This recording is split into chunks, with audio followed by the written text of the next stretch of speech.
போர் நடத்துதாங்களா? அது என்ன நாடு பேருக்கையா? அமெரிக்கா. அந்த நாட்டுல இருந்து அந்த ஈரான் அந்த நாட்டுக்கு போர் நடத்துதாங்களாம். எது எந்த பிரச்சனையா இருந்தாலும் பேசி தீர்த்துக்கலாம். நல்லா இருப்பிய போற முத நிப்பாட்டுங்க. நீங்க அமெரிக்கால இருந்து போர் நடத்த போய் உங்க நாட்டுக்கும் சேதாரம், மக்கள் சங்கடப்படணும். அந்த ஈரான் நாட்டு மக்களும் சங்கடப்படணும். இப்ப எங்க நாட்டு மக்களும் ரொம்ப சங்கடப்படுதாங்க நீங்க போர் நடத்துறதுனால. ஆமா, இங்க கேஸ் தட்டுப்பாடு.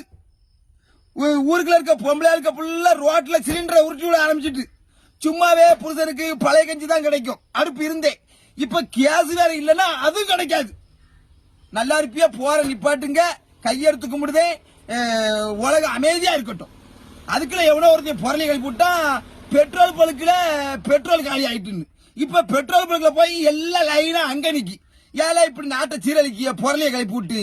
ஆனா அந்த அமெரிக்கால இருக்க அந்த மனுஷன் அந்த போர் நடத்துதாருல ஆளை பார்க்க வெள்ள வெளியே நல்லா அழகாத்தான் இருக்காரு. கெட்டிக்கார மனுஷன் தெரியுதாரு. அவரு போற நிப்பாட்டுவாரு. ஆமா, நான் வேணா சமாதானம் கொண்டு காட்டுறேன். சமாதானம் சமாதானம் சமாதானம் இதோட நிப்பாட்டுங்க போற. அவர் பேரு அந்த அமெரிக்கா இருக்காருல, அவர் பேரு எனக்கு மட்டுப்படல. அவர் ஏதோ ட்ரம்மோ ஏதோ சொன்னாங்க, எனக்கு மனசுல நிக்கி வெளியே வர முடியாது. நல்ல மனுஷன் தான், போற நிப்பாட்டிடுவாரு. இந்த வீடியோவை அவருக்கு அனுப்பி